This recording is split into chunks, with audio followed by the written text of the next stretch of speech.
지금 이 시대에 많은 사람들이 이제 모양은 갖춰져 있어요. 경건의 모양은 갖춰져 있는데 훈련을 통한 삶이 곧 예배자의 삶인데 이 예배자의 삶을 이 지금 거짓된 선지자들이 나서가지고 다시 말하면 거짓의 지도자들 지금요 지도자들이 나서가지고 정신들 여러분 똑바로 차려야 돼. 신앙생활 뭐 그냥 이렇게 하시면 안 돼요. 지금 이 시대는 마지막 때예요. 왜냐하면 뭐 큰 교단이라고 하는 통합측, 그 다음에 합동측, 난 이 학교를 나온 목사로서 나는 교단을 옮겼지만 이 통합 합동측 목사들이 뭐에 가입했냐면 WCC에 가입했어요. WCC란 뭐냐? 종교다원주의와 혼합주의예요. 다시 말하면 모든 종교에 구원이 있다. 모든 종교에 구원이 있다고 부르짖었어요. 이 부르짖는 일에 이 사람들이 다 가입했다는 거죠. 통합합동. 지금 여러분 교회가 작고 연약한 지금 남아있는 교단이 어디냐? 이 WCC 말고 남아있는 교단이 어디냐면 지금 장로교로서는 고신밖에 안 남았어요. 고신.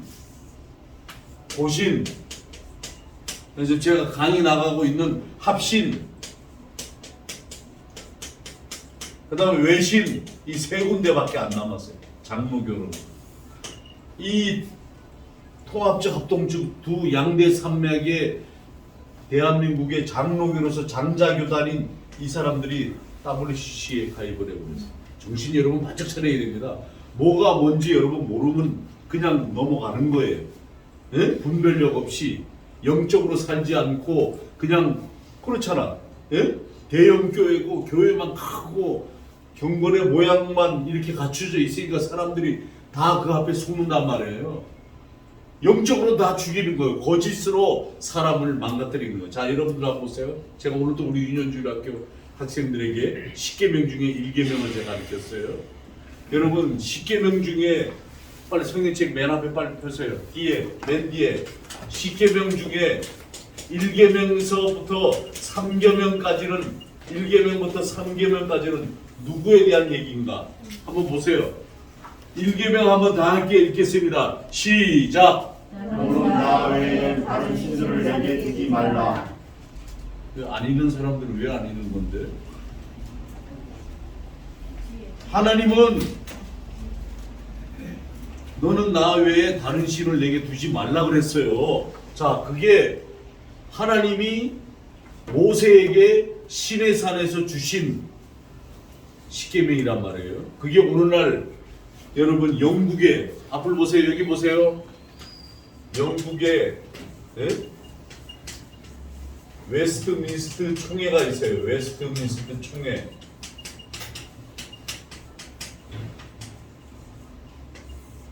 이 총회에서 이 모든 공회를 제정을 했어요. 그러니까 개신교, 개혁주의, 개신교에게 선포한 것이 뭐냐면 웨스트민스터 신앙 고백, 웨스트민스터 대소요리 문답. 하나님이 인간을 만드신 목적, 하나님의 영광을 위해 우리가 창조됐단 말이에요. 자, 그런데 이렇게 영국이라고 하는 나라가 뭐를 나타낸 나라입니까? 바로 청교도의 신앙으로 전 세계에 불러일으켰어요. 청교도 신앙. 이 청교도 신앙은 우리 장로교 칼빈의 사상을 이어받았는데 그 이어받은 후자가 누구냐 하면은 바로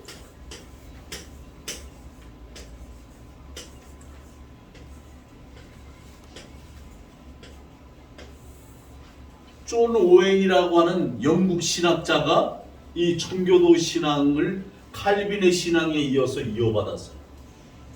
그래가지고 오늘날 이 영국이 어떻게 타락을 하고가 있었냐면 종교개혁이 일어나고 칼빈의 사상이 막 뜨겁게 이어져 나가는 장로교가 그때 당시도 좀 교세가 있고 교회가 큰 사람들이 국왕 헨리 왕을 찾아가가지고 우리 종교를 정치 종교로 삼읍시다. 이러면서 타락을 했어요. 그때도 지금도 이 거짓된 지도자들이 윤석열 대통령 청와대 조찬 기도에 들어가서 서로 잘 보이려고 이게 지금 오늘날 이 문제가 상당히 많습니다. 자, 여러분, 청교도 신앙이라고 하는 것은 뭘 어디서부터 비롯된 거냐면 영국의 국왕이 너무나도 헨리나 그 아들 에드워드 왕이 이어받았지만 신앙적으로 타락을 했어요. 신앙의 타락. 그러니까 이 존 오웬이 청교도 운동을 불러일으킨 거예요. 뭐예요? 청교도 운동은 뭐예요? 바로 순교와 희생의 신앙이에요. 희생. 다시 말하면 하나님의 말씀을 떠나서는 우리가 절대 바르게 살 수가 없다. 하나님의 말씀을 따르고 실천해야 된다. 이 앞에 보세요. 호랑되어 하나님 앞에서 저는 이 신앙, 이 사상으로 오늘날 학교도 하고 노예도 이끌고 여러분 목회자들을 가르치고 있어요. 지금 현재 이 청교도 신앙이라고 하는 것은 바로 뭐냐면 하나님 앞에 하나님의 말씀이 우리가 성경을 보면 우리 하나님의 백성이 성경을 보면 뭘 발견합니까? 하나님을 발견하는 거, 그죠? 하나님 발견. 하나님 발견이 이게 뭐냐면 의무예요. 의무. 첫 번째 의무. 자, WCC하고는 상반됩니다. 여기에 속지 마세요. 절대 따라가지 마세요. 두 번째 의무는 뭐냐면 하나님을 발견했으면 전적인 하나님의 은혜로 경건의 능력으로 어떻게 해야 되냐면 하나님의 백성을 어떻게 해야 되냐면 가르치고 지키고 해야 되는 거예요. 가르치고 이것을 지켜야 됩니다. 오늘날 교회들이 세상과 세상의 문화, 이 두 교단이 문화, 의학, 사회학까지 접목시켜가지고 뭐라고 설교들 하는지 아세요? 경영학, 교회 성장학, 교회를 물론 하나님의 나라, 하나님의 의, 여러분 다 성장시키고 부흥시키는 거 중요합니다. 그러나 여러분 세상적인 경영으로 세우는 것은 언젠가는 다 무너지고 속습니다. 그래서 오늘 저와 여러분이 제가 여러분에게 인도하는 메시지에 사도 바울이 빌립보 교인들에게 옥중에서 쓴 내용의 서신서를 저와 여러분이 잘 말씀으로 분별해서 오늘 은혜 적은 삶을 유지하기를 간절히 주님의 이름으로 부탁을 드립니다. 아멘.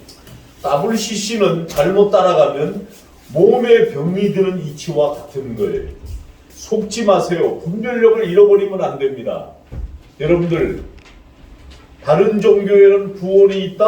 없습니다. 속지 마세요. 하나님은 절대 하나님을 만홀히 여김을 받지 않는다고 그러셨어요. 그래서 여러분 우리는 그리스도의 피로 구속함을 받은 하나님의 자녀들입니다.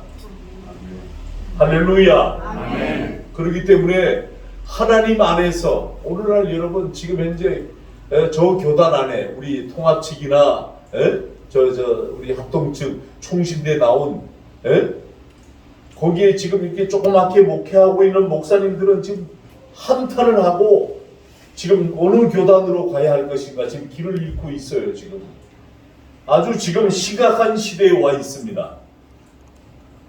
이 시대에 우리가 어떻게 될 것인가? 하나님이 왜 독생자 아들까지 내어주시기까지 우리를 사랑해 주시고 구원해 주셨는가? 그 일을 분명히 알고 있어야 됩니다. 성경과 설교와 많은 신학자들이 책들을 썼지만 오늘날 잘못된 신학 사상을 쓰고 있는 사람들의 편에서 여러분 항상 뭐가 새로운 관점, 새로운 측정법, 새로운 성경을 보는 법, 칼바르트의 신정통주의 뭐 이렇게 나와가지고 통합 측은 칼바르트 신학을 가리키고 있어요. 여러분 잘 들으세요. 어느 길이 정도의 길이고 진리를 사수하고 개혁 정통 보수 신학, 다시 말하면 프로테스탄트의 아주 하나님에 입각한 말씀을 붙들고 살아가느냐는 여러분 정도의 길을 말씀 중심으로 살아가야 되는 겁니다. 세상 따라가면 큰일 납니다.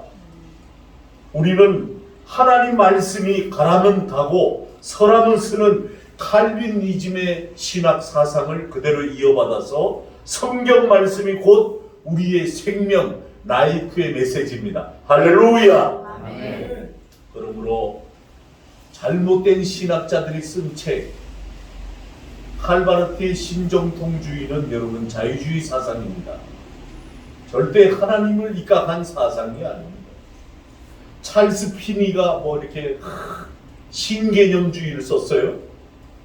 그걸 아는 사람들이 그 책을 읽고 비교 종교에서 알면 괜찮은데 그런 책을 척 꽂아놓고 읽었습니까? 내가 물어봤어. 아니요. 그거 왜 샀습니까? 대답을 못해. 목사님, 찰스 피니는 절대 우리와 함께 갈 만한 장로교에 필요한 인물이 아닙니다. 분명히 알고 가야 됩니다. 여러분 오늘날 거짓으로 사람을 미혹시키는 그런 것들이 올바른 신앙이다, 새로운 신앙이다 이러면서 물밀듯이 이 자유주의와 포스트 모더니즘 사상이 물밀듯 교회 안에 들어와 있습니다. 다단계, 경영아, 여러분 속지 마세요. 하나님 앞에는 여러분 오직 중심. 그래서 여러분 에베소 2장 8절에 9절에 가보면 너희는 그 은혜에 의하여 믿음으로 말미암아, 우리가 믿는 믿음으로 말미암아 구원을 받았으니 이것이 너희에게서 난 것이 아니요 하나님의 선물인 곧 행위에서 난 것이 아니니 누구든지 자랑치 못하게 함이라. 할렐루야. 아멘. 여러분 믿음으로 우리가 구원의 선물을 받았습니다. 그런데 오늘날 뭡니까? 전부 자랑하고 자기 의를 내세우고 우리가 받은 이 구원의 성격에 대해서는 이 성경 구절 에베소 2장 8절의 구절이 짧지만 아주 분명하게 설명합니다. 이어지는 구절에 보면 그 구원의 대가라 이런 조건이 전혀 없는 하나님의 전적인 은혜에 근거한 것을 말해주고 있습니다. 그러므로 우리가 그 예수 그리스도가 우리를 만드신 바라 그리스도 예수 안에서 선한 일을 위하여 우리가 지으심을 받았으니 이는 하나님이 전에 예비하사 우리로 그 가운데 행하게 하려 하심이라.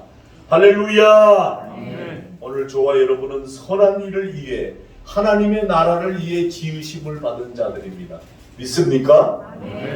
그러므로 여러분 분별력을 바르게 갖고 영적으로 바르게 깨어 있어야 됩니다. 모양만 가지고 그냥 이렇게 줄을 잡고 따라가면 절대 안 됩니다. 여러분 이것이 과연 하나님이 우리에게 주신 하나님의 사랑과 여러분이 하나님이 알만한 지식, 구별할 줄 아는 분별의 영이 여러분에게 있어야 됩니다. 우리는 선한 일을 위하여 지으심을 받은 자라고 말합니다. 그런데 여기서 선한 일은 무엇인지 조금 막연하게 느껴질 것입니다. 하나님이 전에 예비하신 일, 하나님이 창세전에 우리 모든 삶의 목적을 두시는 것인데 여러분 우리 그 목적 속에 살아가시는 하나님의 계획이 바로 선한 일입니다. 그런데 선한 일을 행하기 위해서는 우리가 겪어야 할 환난이 많습니다. 모세, 야곱, 이삭, 요셉 신약으로 와서는 베드로, 사도 바울, 사도 요한. 여러분, 그들이 다 막 능력 막 내리 건너오더라. 베드로가 예수님만 바라보고 바다 위를 걸었잖아요. 잠깐 환경을 봤을 때 빠져버리고 말았습니다. 그 베드로에게 그때 능력이 임했습니까?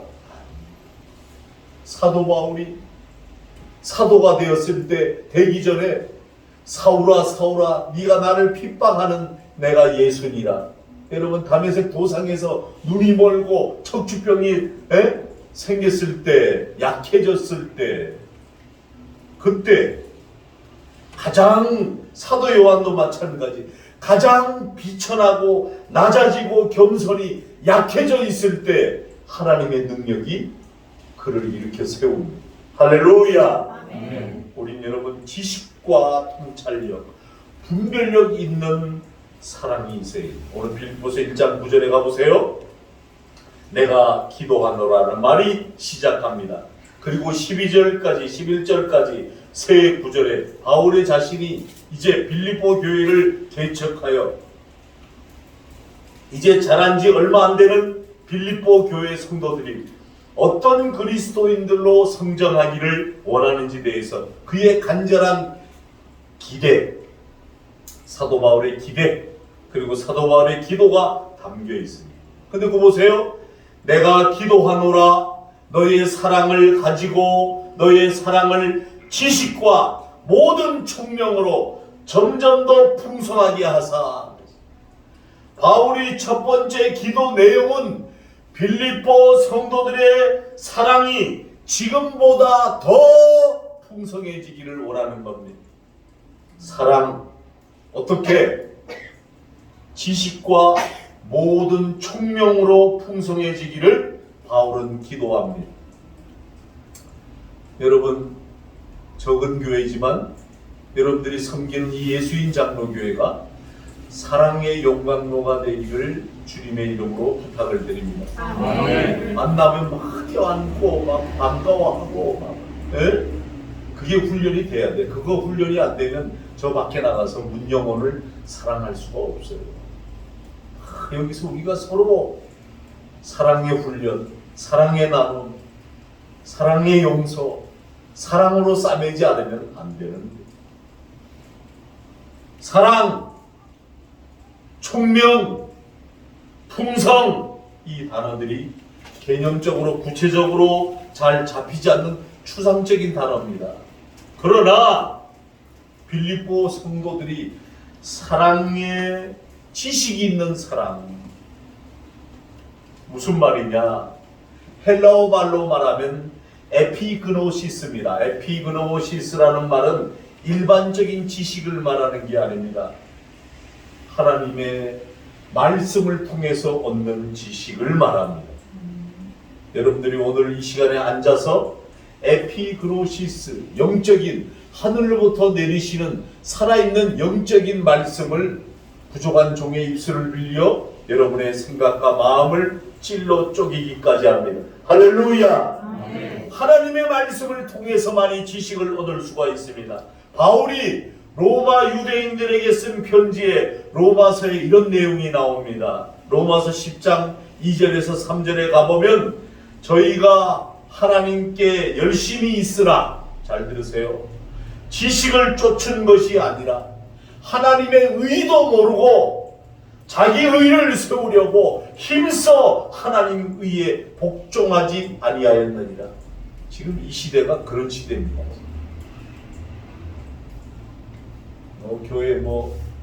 교회만 크게 대형 교회를 크게 이끌고 가면 영적으로 바르게 이끌어야죠. 저게 웬 말이란 말입니까? 나무시시. 여러분들은 어떻게 생각하는지 모르겠어요. 저는 이 지금 뜨거하게 얼마나 놀랄 일이 아닙니다. 보통 놀랄 일이 아닙니다. 이게 지금 현재 성도들을 다 죽이고 있는 거예요. 그럼 거기 속해 있는 성도들은 어쩌란 말입니까? 합동춘만 해도 교회가 3만 5천 교회인데 통합측 2만 5천 교회. 거기에 딸려있는 성도들은 어찌하란 말입니까?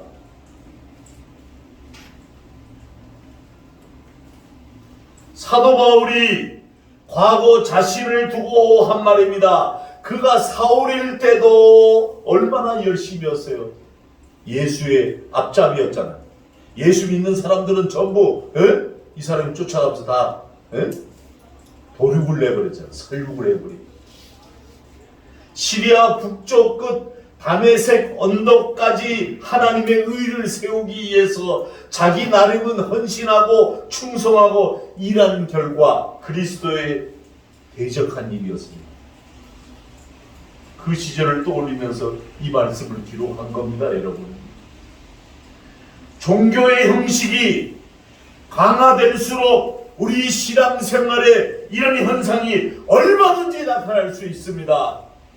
역사가 오래된 교회일수록 하나님께 열심을 내는 종교적인 형식이 심화되는데 그것이 자칫하면 자기 의로 똘똘 뭉친 열심이 될 수 있다는 사실입니다. 이것은 올바른 지식을 쫓는 사랑이 아니라는 말입니다. 그렇기 때문에 우리는 항상 자기 자신을 돌아봐야 됩니다. 항상 나를 하나님께 비춰봐야 됩니다. 뭘로? 말씀으로. 지금 어떤 모습에 서 있는지 하나님 앞에 정직하게 볼 필요가 있습니다. 정직하게 나를 둘째, 총명을 바탕으로 사랑해야 된다고 말하고 있어요. 바탕. 총명이라는 말은 통찰력이라는 뜻도 있습니다. 예를 들어 설명하겠습니다. 하나님의 말씀이 우리 마음에 들어와서 저와 여러분이 감동을 일으킬 때 뭐라 그럽니까? 은혜를 받았다고 합니다. 그런데 사실 은혜 받기 전에 일어나는 영문의 작용이 있습니다. 그게 뭐예요? 깨달음입니다. 깨달음. 하나님의 말씀을 들을 때 그것이 내 심령 속에서 깨달아져서 아하 하고 고개를 끄덕여주는 이것이 바로 총명입니다. 총명. 다른 게 총명이 아닙니다. 하나님의 영적인 지식을 깨달을 때 본인이 아하 할 때 오는 그 잠깐의 스파크가 총명이라는 사실입니다. 하나님 말씀이 내 안에 들어와 내 영혼이 아하 포인트가 일어나 그 복음으로 인해 눈이 열리고 내 생각의 관점이 바뀌고 그리고 하나님 앞에 내가 똑바로 살아들여야 되겠구나. 그 영혼의 기쁨의 희열이 뭘로 바꾸겠습니까? 돈 주고도 못 사는 하나님의 큰 은혜를 받았을 때 여러분들이 느끼잖아요. 코끝이 찡할 때 말씀 이것이 나에게 주는 말씀이구나 할 때 찬송 부를 때 막 은혜가 막 눈물이 나올 때 그 희열은 여러분 하나님 주시는 은혜란 말이에요. 이 총명이라는 단어는 헬라어 말로 말하면 아이스테시스라고 합니다. 이건 뭔 얘기냐면 표현하는데 신약 성경에서는 딱 여기 한 군데밖에 안 나옵니다. 오늘 빌립보서 한 군데밖에 안 나와요. 다른 성경에는 없어요. 그럼 뭐예요? 지식이 열리는 것만 말하는 것이 아니라 윤리적인 결단까지 자기가 내가 이렇게 하리라 하는 각오의 결단까지 여러분 가야 한다는 사실. 할렐루야. 아멘. 여러분 그렇습니다. 우리 예수 그리스도의 그분의 사랑의 십자가가 자기를 진 존재를 건 사랑이었습니다. 예수님이. 그렇잖아요. 그 십자가에서 온 고난 멸시천대를 다 받으신 예수님의 존재 여러분들은 어떻게 보셨나요? 지금도 나와 상관이 없는 십자가의 사건입니까? 그 피 흘리신 예수님의 그 구원의 사건이 나와 상관이 없습니까? 여러분의 마음속에 그냥 그랬었구나 하나의 역사입니까? 신화입니까? 여러분을 위해서 지신 십자가 예수님 그 지신 십자가를 여러분이 생각해야 됩니다. 기독교의 사랑이 이렇게 중요한 겁니다. 저렇게 영국의 존 오웬이라고 하는 청교도 신학자가 목소리를 높여가면서 여러분 절대 거짓과 잘못된 교리에 빠지지 마십시오. 장로교회의 훌륭한 영국의 존 오웬 신학자. 여러분 저 한 사람 때문에 영국이 청교도 운동이 일어났던 겁니다. 지금도 온 세계의 장로교는 청교도적 신앙과 개혁 정통 보수 신앙 위에 우리의 신앙을 두며 이렇게 말하고 있습니다. 이것이 뭡니까? 여러분 생명을 바쳐 희생하고 눈물 어린 기도가 지금 이 시간까지 전해져 오는 겁니다. 바로 예수님의 십자가의 사랑이 자기를 건 존재의 사랑이었기 때문에 그 총명을 바탕으로 한 사랑이 우리에게 있기를, 사도 바울이 빌립보 교인들의 있기를 그렇게 기도하는 겁니다. 세 번째, 너희로 선한 것을 분별하라. 여기서 분별하라고 하는 두 가지의 개념이 있습니다. 라틴어 말로는 시네세라고 합니다. 그런데 여기서 이 시네세는 이조 지폐를 구분해낸다는 뜻입니다. 종이의 돈이 진짜인지 가짜인지 구분해낼 때 이 단어를 씁니다. 지금 전 세계적으로 하나님을 믿는 사람이든 안 믿는 사람이든 최고 좋은 게 뭐냐니까 돈이라고 합니다. 이 단어는 구약 백성이 하나님 앞에 제사를 올려드릴 때에 짐승을 하나님께 바쳐야 했습니다. 그때 제물에 대한 검시관, 레이지파 한 검시관이 이 제물이 병든 것을 가져왔는가 안 가져왔는가 확인하고 조사하는 게 시네세입니다.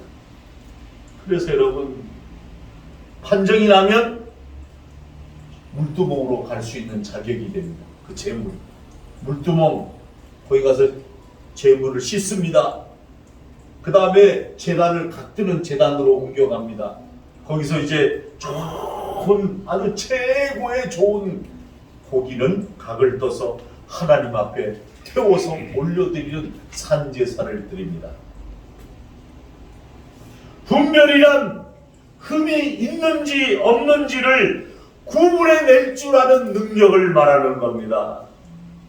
구약 성경에 경영이라고 표현하기도 합니다. 경영, 하나님 앞에 올바른 신앙의 상태를 말합니다. 일반적으로 사람들은 경영 그러면 회사가 경영이 되고 뭐 교회가 경영이 되고 뭐 부흥해야 되고 성장해야 되고, 여러분 저는 부흥 성장 원하지 않습니다. 그냥 은혜 가운데 하나님의 백성이 모이는 에클레시아, 영적인 공동체로 살아있는 모임이 되어야 됩니다. 뭐 수천 명이 모이고 다 죽어서 형식적으로 드리는 예배 뭔 소용이 있겠습니까? 아무 소용 없습니다. 히브리 말로 경영은 더 중요하고 덜 중요하고 먼저 할 일과 나중에 할 일을 이렇게 하는 것이 아니라, 여기서 히브리의 경영은 모든 것을 분별하는 능력을 뜻하는 겁니다. 하나님 앞에 내가 지금 ing 내가 바르게 섬기고 있는가? 아직도 내 이상과 내 마음이 교만의 악의 종의 노예가 되고 있지는 않은가? 여러분들 내가 한 가지 물어볼게요. 뭐 이런 얘기한다고 또 시험 들지 마시고, 윤석열 대통령이 장로님 부르면 장로님 어떻게 갈 거예요? 자랑도 하겠죠, 그죠? 대통령이 나를 초청했다고. 네? 임빈남 목사님, 대통령이 임빈남 목사님을 저 용산 집무실로 오시라고 어떻게 가실 거예요? 가죽 코트 입고 갈 거예요? 그렇게? 아마 백화점에 가서 옷도 사고 난리가 아닐 거야. 백화점에 가서 아마 좋은 옷 살 거예요. 에? 좋은 옷. 에? 저는 하나님 앞에 여러분 죄송합니다. 하나님 앞에 저는 주장합니다. 경건의 모양과 경건의 훈련과 경건의 능력은 여러분의 몸과 마음과 생각 생각과 몸가짐에 있습니다. 거룩한 옷을 입어야 됩니다. 의의 행실, 내 믿음의 표현입니다. 하나님 앞에. 하나님 앞에 나오는데 여러분들의 이 거룩한 옷을 입어야 돼요. 오늘 바울이 빌립보 성도들에게 기도한 첫째 기도 내용을 살펴보면 사랑이 지식, 통찰력, 분별력, 이 사랑 안에 세 가지가 들어가 있을 것을 말합니다. 저는 여러분들에게 다시 말합니다. 본질적인 것에 집중하십시오. 할렐루야! 아멘. 바울이 기도하는 내용을 10절 중간 부분에 빨리 가보세요. 10절 중간 부분. 10절 중간 부분. 또 진실하여. 다 함께 읽겠습니다. 시작! 또 진실하여 풀어주시 그리스도의 날까지 이르고. 이 구절에도 추상적인 단어들이 있습니다. 진실하여 허물 없이라는 말의 의미는 하나님과 사람들 앞에 자신의 내면의 세계를 열어 보일 때 이선이 없는 상태를 말하는 겁니다. 여러분들은 지금 어떤 마음으로 이 자리에 나와 앉아 있나요? 진실이라는 단어에 좀 더 살펴보겠습니다. 고대 사람들의 진실은 두 가지 개념이 있었습니다. 덧칠을 하지 않는 상태와 햇빛에 비추어서 테스트가 끝난 상태를 말합니다. 고대 사람들이 뭘 좋아했는지 아세요? 우리 동양 옛날 조선인들과 비슷했어요. 뭐를? 도자기를 좋아했어요. 도자기. 여러분 도자기 이천 공예방을 견학을 옛날에 간 적도 있습니다만 도자기는 두꺼운 것은 값이 없습니다. 도자기는 얇게 만들어진 것이 아주 비쌉니다. 그래서 만들기가 그만큼 어렵습니다. 그런데 도자기를 얇게 만들어서 불가마니 속에 넣을 때 잘 깨지거나 금이 가거나 이것을 다시 만들려고 다시 오랜 수작업이 필요합니다. 그런데 그때 고대 당시에도 아주 마음이 나쁜 사람들이 많았습니다. 금이 간 도자기에다가 금이 막한 도자기에다가 덧칠을 한 이후에 거기다가 무늬를 싹 집어넣어요. 금이 안 보이게 합니다. 그러면 이제 검시관이 이 도자기를 가져오면 도자기를 불빛에다가 비춰봅니다. 아주 비싼 도자기는 불빛을 비치면 안과 밖이 다 보입니다. 엄청나게 비쌉니다. 그런데 불빛에 비쳐 보이면 금이 간 게 다 보입니다. 하나님의 불빛. 도자기와 비교해서 죄송합니다. 하나님의 말씀의 빛이 여러분 속에 들어가면 여러분들의 마음이 깨져 있고 교만하고 이성 부리는 것이 다 보입니다. 그래서 칼빈은 뭐라 그러는지 아세요? 성경 말씀은 우리의 거울이다. 말씀을 통해서 내 모양과 모습을 갖추어야 한다. 여러분, 저는 여러분들에게 말씀드립니다. 바울이 빌립보 교인들에게 하나님과 사람 앞에 그 삶이 드러날 때 모든 인격과 성품에 흠과 티가 없기를 기도하는 겁니다. 우리는 연약한 의지를 가진 존재이지만 그런 삶을 살기 위해서는 우리가 어떻게 해야 됩니까? 믿음의 경주를 해야 되는 겁니다. 믿음의 경주. 뭘로? 말씀을 부여잡고. 뜻밖에도 부모들이 이중적인 신앙생활 때문에 갈등하고 상처받는 자녀들이 아주 많습니다. 상담학교에 토요일마다 목사님들 공부하러 오시는 분들, 요새 여러분 법이 바뀌어가지고 자격증이 없으면 목사님도 법에 걸립니다. 어느 교회에서 있던 일입니다. 송기택 장로가 성경 가정학교를 하는데 거기에 졸업하지 않은 사람이 교회에서 상담하다가 이 교인이 뭐 이렇게 사례를 많이 했겠죠. 근데 상담 같이 하니까 이분이 좀 이상하다 이래서 그냥 고소를 해버렸어. 나중에 보니까 목사님이 상담 자격증이 없는 거예요. 근데 걸렸어요, 법에. 지금 법이 바뀌었어요, 여러분. 목회 상담, 여러분 상담 자격증이 있어야 되는 거예요. 근데 제가 여러분에게 이런 말씀을 왜 드리냐면, 가정에 부모가 상처를 주는 주범이라는 사실. 네? 자기가 살아온 잘못된 고정관념과 자기의 아집과 고집과 교만이 아이들에게 진실함과 성경의 중심으로 사랑으로 가르쳐야 되는데, 지 아집, 자기 이상, 자기 체험, 자기 관념 가지고 가면 아이는 상처가 평생 갑니다. 정말입니다. 평생 갑니다. 그게 트라우마가 됩니다. 그 다음에 그것이 우울증이 되기도 합니다. 조울증이 되기도 합니다.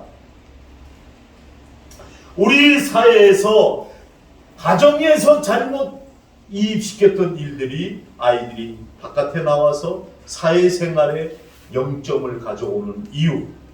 전주원이라고 하는 신당역 살해 사건의 아이는 아주 머리도 똑똑하고 저간 아이지만 부모가 여러분 학대받은 아이였습니다. 여러분, 자기 아내를 50대 부부인데 40대 아내를 의심해서 길거리에서 요번에 살해했어요. 며칠 전에. 그러니 심리학자들이 그 사람을 찾아갔을 거 아닙니까? 왜 죽였냐고. 아이들이 셋이 있는데 셋 다 큰딸이 엄마가 죽어가면서 칼에 찔려서 나는 아무것도 아닌데 우리 애들이 너무 불쌍해요. 그러다가 어머니가 돌아가셨어. 그 얘기를 의사 선생님이 딸에게 얘기해서 딸이 막 대성통곡을 하는 거예요. 근데 뭐예요? 아버지가 딸들을 막 폭행을 해요. 그럼 이 아버지는 뭐예요? 할아버지한테 맨날 줘 맞고 컸다는 거예요. 여러분, 이렇게 가정의 구조가 여러분 얼마나 자녀들에게 갈등을 주는지 몰라요. 집 밖에서 얼마든지 이선을 떨 수 있지만 가족들은 실체를 다 압니다. 여러분 다 알아요. 가족들은 서로가. 부부간도 다 알잖아요. 우리는 사회에서 존경받고 박수받는 만큼까지 가정의 식구들로부터도 서로 사랑하고 존경받고 박수받을 수 있는 사람이 정말 되기 위해서는 우리가 좀 믿음의 경주를 해야 되겠다. 마지막으로 오늘의 말씀을 결론 짓습니다. 빌립보 성도들을 위해 사도 바울이 기도하는 것은 예수 그리스도로 말미암아 의의 열매가 가득하여, 의의 열매를 가득하기를 기도하고 있는데 그 앞에 중요한 수식어가 있습니다. 예수 그리스도로 말미암아. 그리스도가 빠진 모임, 그리스도가 빠진 사교 공동체, 그리스도가 빠진 교회, 여러분 소용없습니다. 그리스도가 빠진 일은 열매라가 할 수가 없습니다. 그래서 그리스도로 말미암는 것은 아주 중요합니다. 그 이유를 여러분들이 집에 시간 나시면 다 숙제 집에 가서 다 읽어보세요. 어디? 요한복음 15장 1절에서 2절을 다 읽어보세요. 나는 참 포도나 무요 내 아버지는 농부라. 물은 내게 붙어있어 열매를 맺지 아니하는 가지는 아버지께서 그것을 제거해 버리시고, 무릇 열매는 맺는 가지는 더 열매를 맺게 하려 하여 그것을 깨끗하게 하시느니라. 할렐루야. 예수 그리스도는 나무입니다. 우리는 가지입니다. 성도입니다. 그리고 하나님 아버지는 농부에다가 비유했습니다. 여러분, 그것을 열매를 맺지 아니하는 것은 제거해 버린다는 말입니다. 무서운 말씀입니다. 그러므로 여기서 중요한 것은 나무에 가지가 붙어 있어야 됩니다. 그럴 때 열매를 맺게 되어 있습니다. 이 비유에서 우리가 알 수 있듯이 사실은 우리 성도들이 나무인 예수님을 붙들어야만 살 수 있는데 예수를 안 붙들고 있다는 사실. 자꾸 엉뚱한 데를 쫓아간다는 사실. 신앙생활할 때 은혜를 받으면 자발적으로 전도하고 헌금하고 봉사하게 되어 있습니다. 그런데 많은 한국교회 신앙생활의 열매들이 더 강조하고 부담을 주고 있습니다. 그렇게 즐겁고 기대가 되고 가슴 벅차야 할 신앙생활이 부담스럽고 힘들어지고 어려워지고 있습니다. 왜 그럴까요? 생명나무인 우리의 근본인 생명이신 그리스도를 여러분 붙들고 있지 않고 세상 것 방법으로 붙들기 때문에 그렇습니다. 주님을 만나는 것이 기뻐서 예배에 참석해야 하고 감격하고 감사해야 되는데 우리 지금 유전주일학교 중에 오혜인이라고 있어요. 7살. 아빠가 저기 앉아 계시지만 혜인이는 교회를 가야 되는 시간에 교회를 안 가면 발을 동동동동 부린답니다. 빨리 가야 되는데 목사님이 10시에 예배라고 그랬는데 보통 안타까워하는 게 아니라 7살짜리가 하나님 안에는 교회 안에 본질적인 것은 에너지를 소비하지 마십시오. 본질적인 것, 즉 우리가 언제 어떻게 그리스도에게 붙어 있는지 그분의 생명과 교제를 나누며 그분으로부터 생기를 우리가 얻으며 살고 있는지 항상 확인하기를 바랍니다. 열매 맺는 나무에 조건이 있습니다. 결론입니다. 시편 1편 3절이 조건입니다.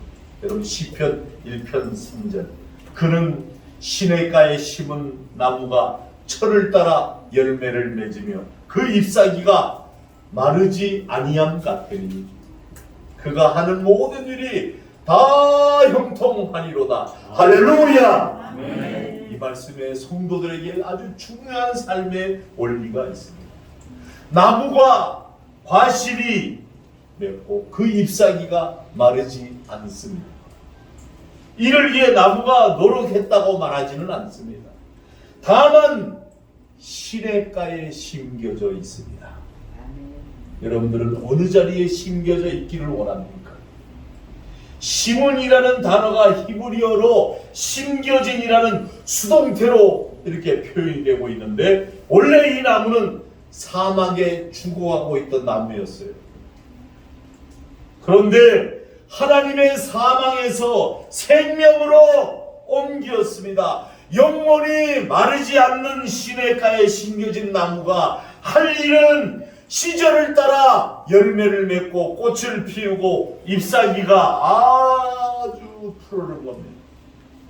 나무, 사람과 비슷한 나무. 우리가 녹색을 봐야 머리가 건강해지고 시야가 밝아지는 것처럼 하나님이 자연의 섭리를 그렇게 만드셨어요. 녹색을 봐야 됩니다. 녹색을 바라보고 살아야 됩니다. 푸른 녹초, 생명의 말씀을 먹어야 됩니다. 할렐루야! 아멘. 우리 모든 그리스도인들이 신앙생활을 스스로 힘에 붙여 무엇을 하려고 애쓰는 것이 잘하는 것이 아닙니다. 그저 예수 그리스도에게 붙어만 있으면 되는 겁니다. 그분이 주시는 생기로 힘을 얻고 열매를 얻어들이는 삶이 되는 겁니다. 오늘 바울 빌립보가 성도를 위해 기도한 3가지의 내용을 우리가 사랑이 풍성해지고 진실이 허물이 없고 의의 열매가 가득 열리는 예수인 장로교회 성도들이 되어서 이 마지막 때 진정으로 깨어있는 영적인 하나님의 백성들이 다 되시기를 주님의 이름으로 축원합니다. 아멘. 기도합니다. 할렐루야. 사랑의 나의 아버지 하나님, 이 시대는 너무나도 암울하고 어두운 시대입니다. 지도자들이 하나님께 바로 서지 못합니다. 부정한 종도 아버지 영혼들을 위하여 부르짖어야 하는데 부족한 것이 많습니다. 연약합니다. 이 시대 우리 성도들이 다 예수께 붙어 있어야 되는데 붙어 있지를 못합니다. 오늘 이 시간 주신 말씀을 기억 잊어먹지 않게 하시고 예수께 붙들림을 받은 예수의 의의 열매를 맺는 성도들이 다 될 수 있도록 저들의 삶의 원천인 가정에서 신앙생활에서 말씀 붙들고 승리할 수 있도록 축복하여 주시옵소서. 예수님의 이름으로 기도하옵나이다. 아멘.